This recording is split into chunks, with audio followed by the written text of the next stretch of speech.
Preliminary నుంచి interview వరకు 3 స్టేజ్లు ఉంటాయి కదా, వీటి గురించి చెప్పండి. ప్రిలిమినరీ అనేది మేడం ఇక్కడ 2 పేపర్స్ ఉంటాయి. అందులో వచ్చేసి జెండర్ స్టడీస్, జిఎస్ అంటారు స్టార్ట్ ఫామ్లో. జిఎస్ జెండర్ స్టడీస్ ఉంటుంది. ఇది వచ్చేసి క్వాలిఫైయింగ్ అంటే కట్ ఆఫ్ చేస్తారు. ఈ కట్ ఆఫ్ అనేది ఓకేనా సీశాట్, ఇంకొక పేపర్ సీశాట్ ఉంటుంది. దాంతో జోడించి ఒక రిజర్వేషన్ బట్టి వాళ్ళని మెయిన్స్కి ప్రమోట్ చేయడం జరుగుతుంది. సో ఇక్కడ జిఎస్సికి చదవాల్సిన అంటే జిఎస్సి జనరల్ స్టడీస్ చాలా వ్యాస్ట్ మేడం. సో ఆ వ్యాస్ట్ సిలబస్ని అభ్యర్థి బాగా అవగాహన చేసుకోవాలా. ఆ యూపీఎస్సీ ఆల్రెడీ ప్రిస్క్రైబ్డ్ సిలబస్ ఉంది కాబట్టి టాపిక్స్ ఏమేమి ఉన్నాయి దాంట్లో. ఓకే, హిస్టరీ ఎలా ఉంది, జియోగ్రఫీ ఎలా ఉంది, ఎకానమీ ఎలా ఉంది, ఓకేనా, ఎన్విరాన్మెంటల్ ఎలా ఉంది.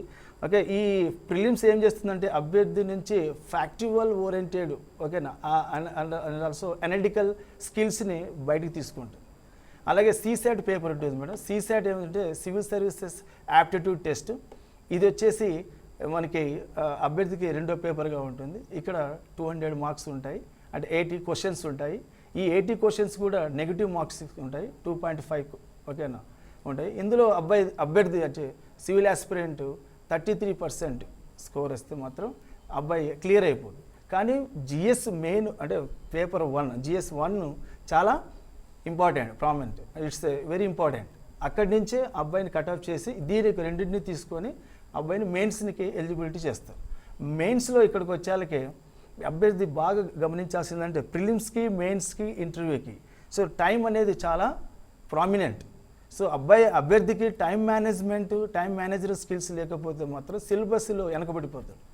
So unable to cope up with entire nations competition, అంటే ఎగ్జామ్ రాయలేడు.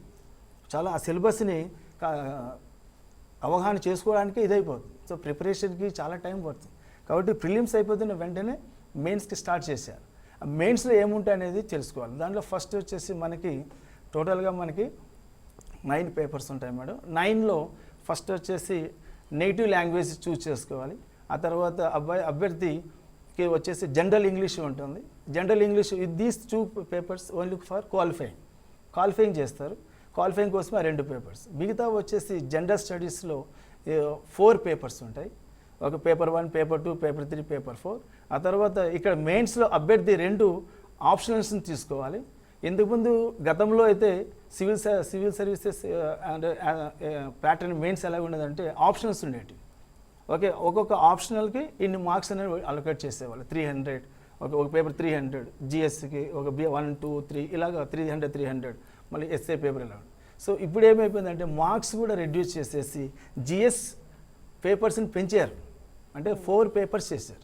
4 పేపర్స్ చేయడం వల్ల ఏమైందంటే మార్క్స్ అభ్యర్థికి 1000 అంటే 1000 మార్క్స్ ఉంటాయి. Each paper carries 250 marks. So ఇవి జిఎస్ పేపర్స్ ఏంటంటే సమాంతరంగా అందరికీ ఈక్వల్గా చేసింది యూపీఎస్సీ. సో మళ్ళీ ఎస్ఏ రైటింగ్ ఉంటుంది. ఎస్ఏ రైటింగ్ కూడా 250 మార్క్స్కి ఉంటాయి. ఆ తర్వాత 2 ఆప్షన్స్ ఉంటాయి, అక్కడ కూడా 250 మార్క్స్ ఉంటాయి. సో ఇవన్నీ క్యాలిక్యులేట్ చేసుకొని 725 మార్క్స్ ప్లస్ ఇంటర్వ్యూకి 275 మార్క్స్ కలిపితే అబ్బాయికి అంటే అభ్యర్థికి 2025 మార్క్స్కి మెయిన్స్ రాయాలి.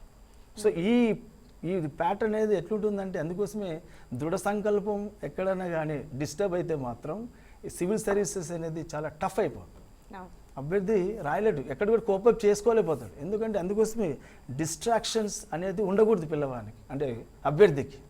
సో ఎక్కడ కూడా కాంపిటీటర్ ఎలా ఉండాలంటే ఐ షుడ్ రివైజ్ చేసుకోవాలి, సిలబస్ని గ్యాదర్ చేసుకోవాలి, మెటీరియల్ గ్యాదర్ చేయాలి, సోర్సెస్ ఎక్స్పర్ట్స్ని అడగాల, క్వశ్చన్స్ ఆన్సర్ రాస్తే ఎక్స్పర్ట్స్ దగ్గరికి వెళ్ళాలి. సో ఇలాగ మెయిన్స్లో వన్స్ మార్క్స్ వచ్చిన తర్వాత then he goes for interview.